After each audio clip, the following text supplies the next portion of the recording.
Podcast The Art of Craftsmanship. Assalamualaikum warahmatullahi wabarakatuh. Alhamdulillah, assalatu wassalamu ala rasulillah Sayyidina Muhammad ibni Abdillah wa ala alihi wa sahbihi wa mawalah, amma ba'd. Yang terhormat guru kita tercinta Buya Yahya beserta keluarga, semoga Allah Subhanahu wa taala senantiasa memberikan kepada beliau umur yang panjang dalam ketaatan serta sehat walafiat.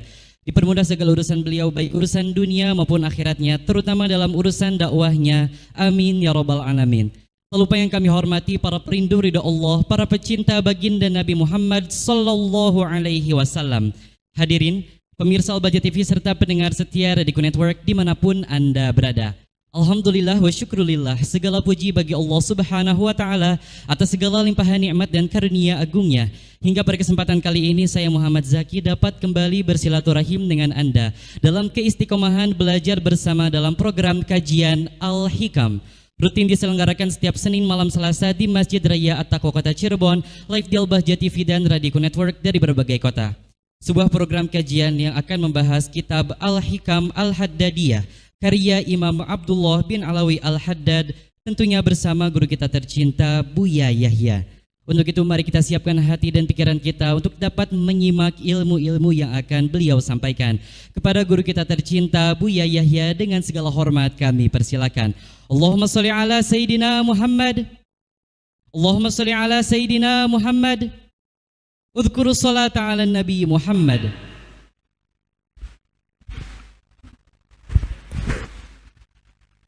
Kita langsung kepada hikmahnya Imam Haddad rahimahullah ta'ala. Berkatalah Imam Haddad rahimahullah ta'ala, nafa'ana Allahu bihi wa bi ulumihi wa bi ulumi masyaikhihi wa talamidatihi fid dharaini amin. Ila anqal qala radhiyallahu ta'ala anhu, berkata Imam Haddad yang semoga Allah senantiasa melimpahkan keridhaan rahmatnya kepada beliau, ma taraka minal kamali syai'an man aqama nafsahu min rabbihi muqama abdihi min nafsihi. Tidaklah seseorang itu meninggalkan kesempurnaan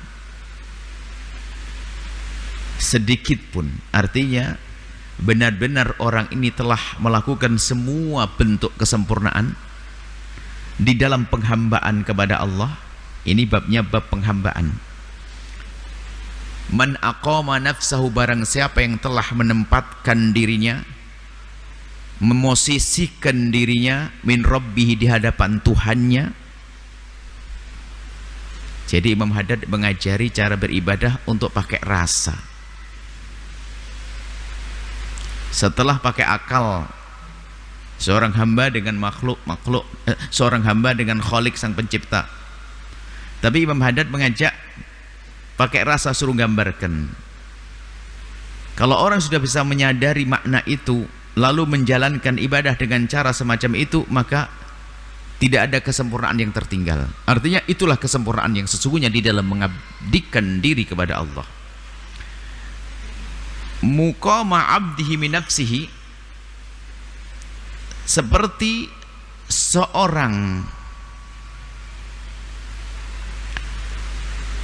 muqama abdihi, seperti memposisikannya hambanya terhadap dirinya. Jadi gambarannya, manusia punya orang yang mengabdi kepadanya, budak yang mengabdi kepadanya. Gambarannya gitu dulu, ada budak yang mengabdi. Ini kisah zaman dulu, ada perbudakan. Kurang lebihnya adalah bawahan atau siapapun yang bekerja untuk kita, atau budak dah. Maka bagaimana sih yang sebaiknya menjadi budak yang baik? Maka budak yang baik adalah budak yang mau menjalankan perintah tuannya. Jika dilarang harus berhenti, dan tuannya di saat memerintahkannya lalu sang budak menjalankannya, tentu dia senang.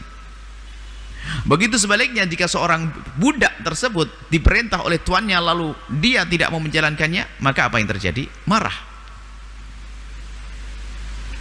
Imam Haddad mengajak kita merenung bahwa penghambaan seorang hamba kepada sesamanya hanya karena dia tuannya saja, ada tata krama, ada aturannya.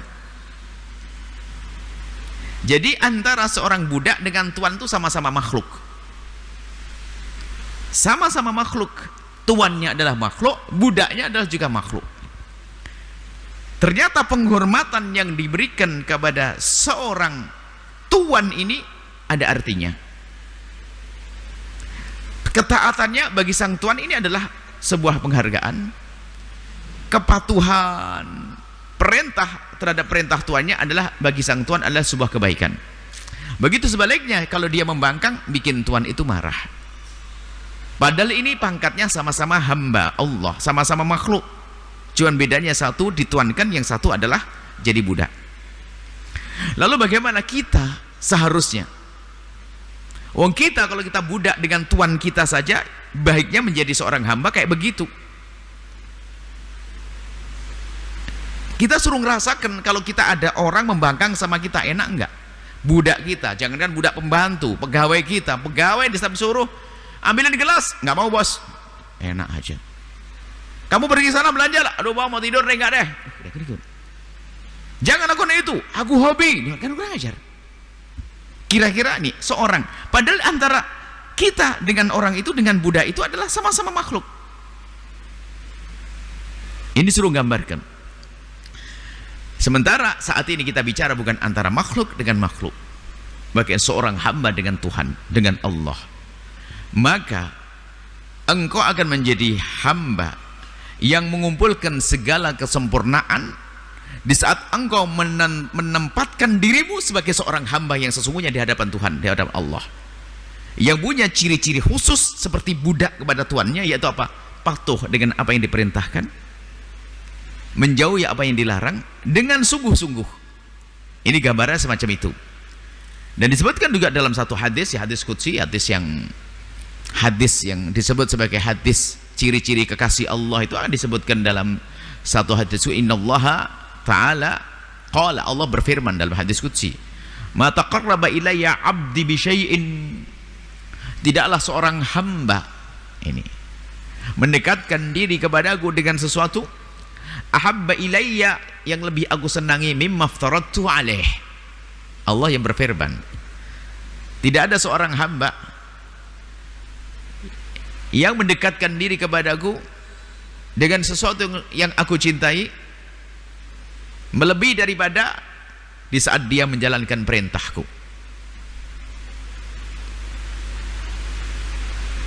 Apa yang diperintahkan lalu kita ikuti, itu yang disenangi oleh Allah.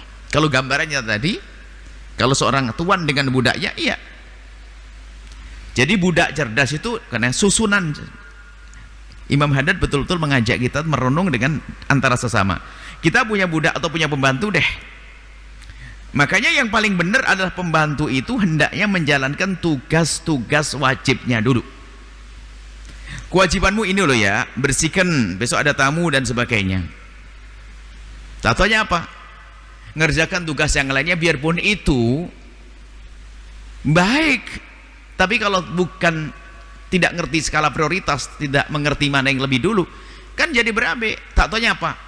Sudah tamu mau datang, disuruh nyapu, dia tidak nyapu, malah apa? Ngerjakan urusan bosnya juga, nyiram bunga.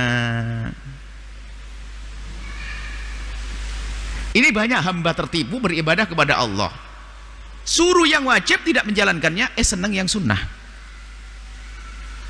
Zakat susah bayar, sedekah dia. Bayar utang repot, sedekah dia. Ini ketipu. Ini ibu-ibu juga sama. Nah, bapak juga ada. Patuh suami wajib. Kayak ngaji begini tidak pakai izin juga nggak boleh. Nah, ini keblinger tuh. Nah, jadi ada aturannya semuanya. Ibadah nggak boleh hawa nafsu. Nggak boleh hawa nafsu. Jadi harus ada aturan-aturannya. Dan di sini disebutkan bahwasanya tidak ada seorang hamba yang mendekatkan diri kepada Allah dengan cara yang lebih dicintai melebihi daripada yang diwajibkan. Maksudnya kalau ingin mendekatkan diri kepada Allah, apa yang wajib-wajib dulu. Fahami, kalau kita ingin dekat kepada Allah, cari yang wajib-wajib dulu. Setelah itu wala yazalu 'abdi yataqarrabu ilayya bin nawafil hatta uhibbah. Baru setelah itu seorang hamba yataqarrabu ilayya, mendekatkan diri kepadaku, bin nawafil, dengan hal yang sunnah. Itu martabat selanjutnya, hatta uhibbahu, sampai aku mencintainya. Jadi untuk menjadikan Allah mencintai kita, maksudnya bagaimana agar Allah mencintai kita, adalah menjalankan perintah, melakukan kewajiban. Sehingga nanti kesimpulannya nggak ada waliullah tuh kerjaannya maksiat. Oh, dia maksiat tapi wali. Oh, nggak ada wali kok maksiat. Kan sekarang ada wali aneh-aneh, ngulang-ngulang maksiat. Nggak ada. Wali itu istiqomah. Wali itu adalah memang bukan nabi, tapi dijaga oleh Allah. Wali adalah susah melakukan kemungkaran. Kalau melakukan dosa segera tobat, itu wali. Sebab ini kunci, hatta uhibbahu, sampai aku mencintainya. Kalau Allah mencintai hamba tersebut, namanya waliullah, orang yang dicintai oleh Allah. Waliullah itu orang yang dicintai oleh Allah, kekasih Allah. Wa idza ahbabtuhu kuntu sam'ahu alladhi yasma'u biha, alladhi yasma'u bi. Kalau sudah aku mencintai seorang hamba, lah ini Allah akan menjadi pendengarannya yang digunakan untuk mendengar. Wa basaruhu alladhi yubsiru bihi, akan menjadi matanya untuk melihat. Wa yadahu alladhi yabtishu biha, dan akan menjadikan tangan untuk memukul, untuk mengerjakan apa-apa. Wa rijluhu alladhi yamshi biha, dan aku akan menjadi tangannya yang digunakan, kakinya untuk berjalan. Jadi kalau ada seorang yang mendekatkan diri kepada Allah dengan hal-hal yang wajib, serius, khusyuk wajib, setelah itu baru melangkah kepada yang sunnah, terus sampai Allah akhirnya mencintainya. Kalau sudah seorang hamba dicintai oleh Allah, maka Allah akan menjadi matanya, Allah akan menjadi tangannya, Allah akan menjadi telinganya. Apa yang dimaksud Allah menjadi mata, tangan, dan telinganya? Bukan ini langsung Allah, bukan. Artinya Allah jadi tangannya adalah tangan yang dibimbing oleh Allah, matanya mata yang dibimbing oleh Allah, sehingga matanya mata yang susah maksiat, begitu mudah melihat kebaikan. Telinganya pun susah mendengar yang haram, begitu mudah mendengarkan kebaikan. Maka di sana ada hikmah lain berbunyi bahwa tanda orang yang dicintai oleh Allah, maka merenunglah semua dari kita. Tanda seorang hamba yang dicintai oleh Allah itu, begitu mudahnya dia melakukan kebaikan yang tidak direncanakan sekalipun. Jadi melakukan kebaikan gampang, karena Allah sudah menjadi tangannya, Allah menjadi matanya. Dan begitu susahnya melakukan kemaksiatan, biarpun sudah direncanakan sekalipun. Dia mau melakukan keharaman, nggak berhasil. Sudah berangan-angan tadi bahwasanya kalau lewat tempat ini ada satu sungai, di situ banyak orang mandi, dia sudah mau lihat. Dia tahu bannya bocor, nggak boleh oleh Allah lihat. Lah kok pas nggak ada orang di situ. Mohon maaf, ini bisa jadi begitu. Kalau orang sudah dijaga oleh Allah, itu susah melakukan kemaksiatan. Tengok diri kita sendiri, apa yang Allah berlakukan kepada kita. Begitu sebaliknya seorang hamba, jika memang tidak dicintai oleh Allah, begitu susahnya melakukan kebaikan biarpun direncanakan, dan begitu mudahnya melakukan kemaksiatan biarpun tidak direncanakan. Tadinya katanya mau beli bakso di depan sana, tak taunya sudah melihat yang haram plus nyopet. Nah ini maunya ke masjid, padahal ke tempat yang baik pulangnya pakai sandalnya orang. Nah, ini adalah kenapa seorang hamba. Maka dari itu tengok diri sendiri, apa yang berlaku pada diri kita. Kalau memang kita susah melakukan kemaksiatan, ia bermaksiat tapi mudah tobat, itu para kekasih Allah, mudah kembali kepada Allah Subhanahu wa ta'ala. Maka kita lihat, kalau memang ternyata mata kita susah melihat yang haram, telinga susah mendengar yang haram, tangan susah melakukan yang haram, kaki pun susah melangkah pada yang haram, bersyukurlah bahwa ini tanda kalau Anda dicintai oleh Allah Subhanahu wa ta'ala. Kan ada orang namanya gampang-gampang dikit-dikit kepleset. Kepleset lesannya ada, kepleset dalam dosa ada, dikit-dikit kepleset, dikit-dikit kepleset, dikit-dikit kepleset. Sementara ada seorang hamba mau bermaksiat susahnya setengah mati. Maka inilah yang harus kita jadikan bahan renungan untuk kita. Kalau memang ada di antara kita yang merasa bahwasanya saya adalah golongan yang begitu mudahnya melakukan kemaksiatan dan begitu susahnya melakukan kebaikan, kita berbenah, bersih diri dengan bertobat, banyak istighfar, menyesal, istighfar terus sampai nanti Allah menjadikan kita hamba yang susah melakukan kemaksiatan dan akan ketemu nanti pada akhirnya. Lah maka kuncinya hari ini menyadari diri kita sendiri. Kalau bang orang dijaga oleh Allah susah, tapi sudah kalau orang dihinakan atau tidak dicintai Allah, biarpun di tempat mulia, di masjid, di lingkungan katanya tempat mulia pesantren atau apa, masjid tatanya di pojok sana melakukan kehinaan. Di dalam pondok kelihatan baik, keluar tatanya apa? Melakukan kehinaan. Keluar sebentar sudah melakukan kehinaan. Karena apa? Tidak dijaga oleh Allah Subhanahu wa taala. Maka kembali kepada hadis qudsi tersebut, Allah akan menjadi matanya, Allah akan menjadi tangannya, Allah akan menjadi telinganya. Maknanya apa? Dijaga anggota tubuh ini oleh Allah Subhanahu wa taala. Maka ayo mulailah mencari penjagaan dari Allah Subhanahu wa taala dengan memperhatikan kewajiban-kewajiban yang Allah wajibkan kepada kita. Kemudian setelah itu kita melangkah kepada kesunahan-kesunahan. Ini penghambaan kepada Allah Subhanahu wa taala. Dan begitu juga tentang dosa-dosa. Tentang dosa-dosa. Kalau memang ada di antara kita mudah melakukan dosa, dengan Allah itu mudah, tinggal kita menyesali dosa tersebut lalu mohon ampun kepada Allah Subhanahu wa taala, maka di saat seperti itu Allah akan mengampuni dan akan berakhir kisah dosa. Dan tobat itu sendiri juga pilihan dari Allah. Ada orang berdosa susah bertobat. Susah bertobat. Bahkan tidak pernah sambung tentang, artinya tidak pernah menyadari itu sebuah dosa bahkan. Ya, dosa yang paling dosa adalah orang berdosa tapi tidak merasa berdosa. Ini repot. Nggak akan bisa tobat orang semacam itu. Sehingga untuk menyempurnakan diri kita tadi kamal adalah menyadari saya itu seorang hamba yang berdosa, salah, kalau tidak diampuni oleh Allah akan mendapatkan hukuman dimulai dari alam barzah, disambung di akhirat nanti. Menempatkan diri kita di hadapan Allah sebagai seorang hamba yang dengan kelemahan kita, kemudian kita memohon ampun kepada Allah. Nah ini tadi kamal tidak akan meninggalkan kesempurnaan kalau seorang hamba menyadari dirinya adalah seorang hamba. Jika melakukan kebaikan dia bersyukur kepada Allah, dan jika melakukan kemaksiatan segera bertobat kepada Allah karena tahu hukuman Allah sangat pedih, dan tidak mendengar satu berita kebaikan kecuali bergegas untuk melakukannya karena mengerti bahasanya ada pahala dari Allah, dan tidak akan meninggalkan sebuah larangan kecuali sadar bahasanya di balik itu ada hukuman dari Allah Subhanahu wa taala. Jadi menyadari.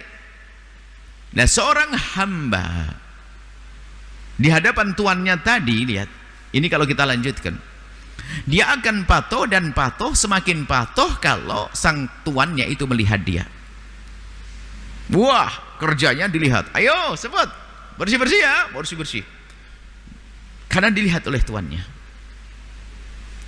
Maka kadang-kadang biarpun dia sedang mengabdi, di saat bosnya masuk ke kamar dia sudah mulai lembah, nyapunya sudah nggak sekeras sekencang tadi, bersih-bersihnya tidak sekencang tadi. Maka keseriusan dia di dalam beramal ada hubungannya dengan dilihat atau tidak dilihat oleh tuannya.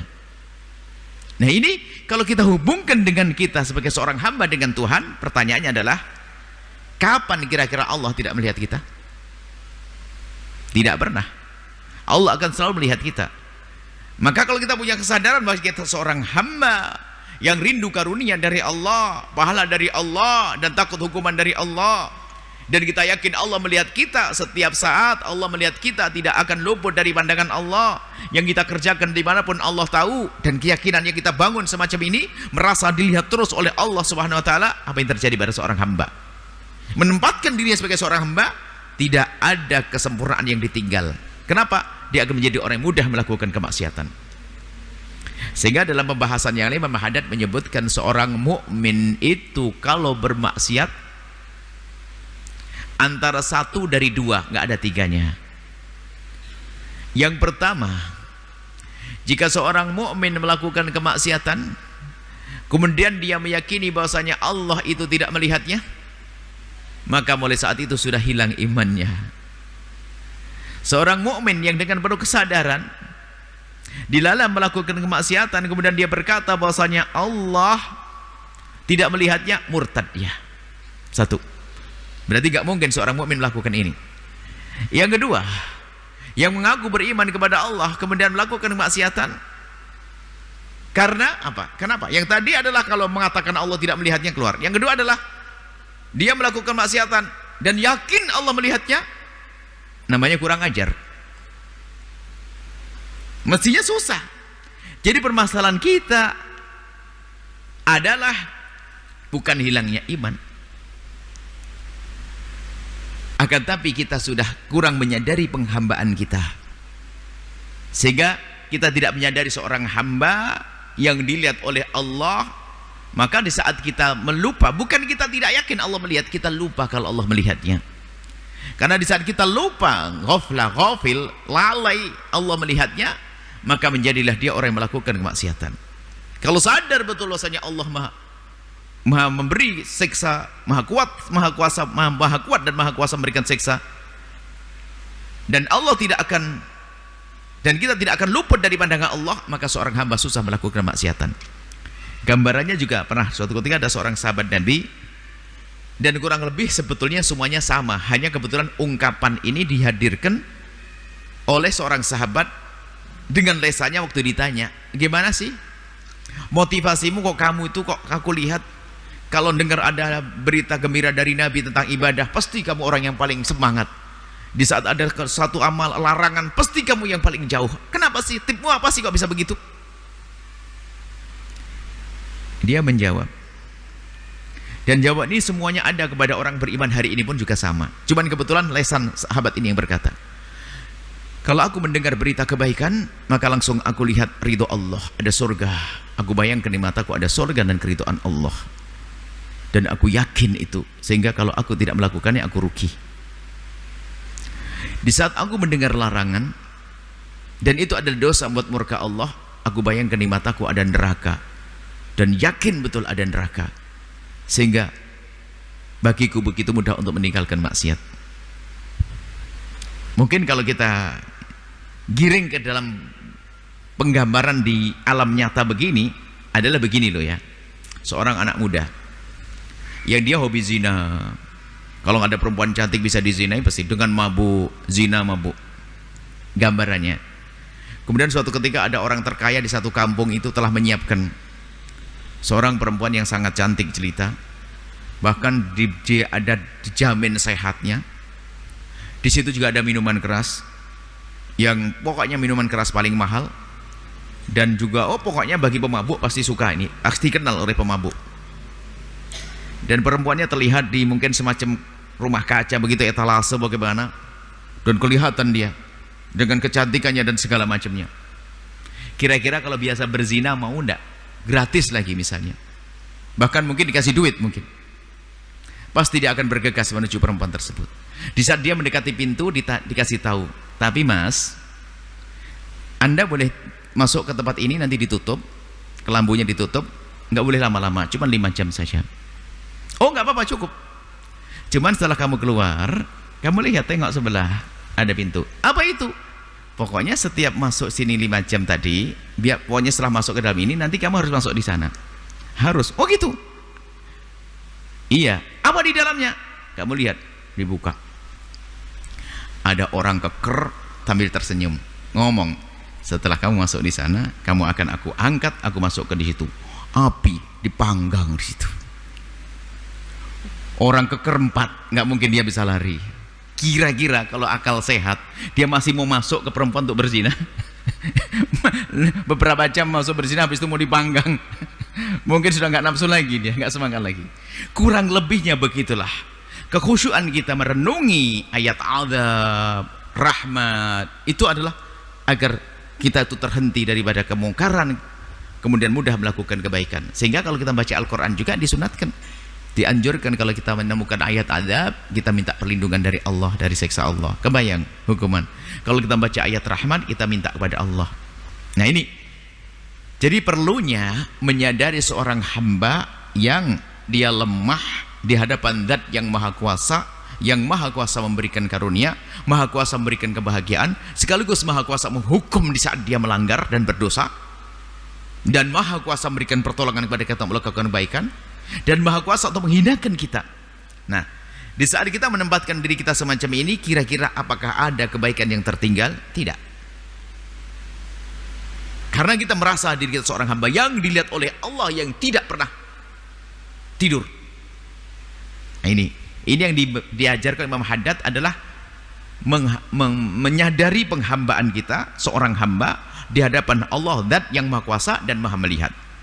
Sampai nanti pada akhirnya dalam dunia tasawuf ini makom tertinggi namanya makom muraqabah, makom musyahadah, makom ihsan. Dalam arkanuddin, rukun agama itu kan ada Islam, iman, ihsan. Ihsan itu adalah anta'budallaha ka'annaka tarahu fa illam takun tarahu fa innahu yarak. Di saat kita mengabdikan diri kepada Allah, hendaknya kita melihat Allah. Cuman di dunia kita tidak bisa melihat Allah, hanya di surga nanti. Tapi ada hadis penggalan selanjutnya, fa illam takun tarahu, jika engkau tidak bisa melihat Allah, ini yang terpenting, sadari bahwasanya Allah melihatmu. Sehingga perlunya zikir kepada Allah, ingat Allah yang Maha memberi karunia, Allah yang memberikan kenikmatan, Allah yang memberikan kebahagiaan. Tapi jangan itu saja yang Anda hadirkan, langsung tahu Allah yang Maha Kuasa untuk menghukum hambanya di neraka itu, Allah yang menghukum hambanya di alam barzah. Maka di saat orang selalu menghadirkan Allah di dalam hatinya, maka tadi akan dicintai oleh Allah, akan terjaga anggota tubuhnya. Baik, mari kita menempatkan diri kita sebagai seorang hamba yang punya kewajiban mengabdikan diri pada Tuhan yang Maha Kuasa, yang Maha Kasih dan Maha Agung dengan karunia-karunia-Nya, sehingga di saat kita bisa menempatkan diri kita sebagai seorang hamba sejati, maka tidak ada kebaikan yang tertinggal, tidak ada kesempurnaan yang tertinggal. Artinya kita sempurna sebagai seorang hamba. Kalau kita sempurna menjadi seorang hamba, maka lihat karunia Allah pun akan sempurna untuk kita. Wallahu a'lam bissawab. Syukur jazilan kami haturkan kepada guru kita tercinta Buya Yahya atas ilmu-ilmu yang telah beliau sampaikan. Salah satu poin penting yang telah beliau sampaikan, tanda seorang hamba yang dicintai oleh Allah, begitu mudahnya berbuat kebaikan biarpun tidak direncanakan. Dan tanda hamba yang tidak dicintai oleh Allah, begitu mudahnya berbuat maksiat biarpun tidak direncanakan. Semoga ilmu yang telah beliau sampaikan dapat bermanfaat dan dapat kita amalkan dalam kehidupan kita sehari-hari. Amin ya rabbal alamin.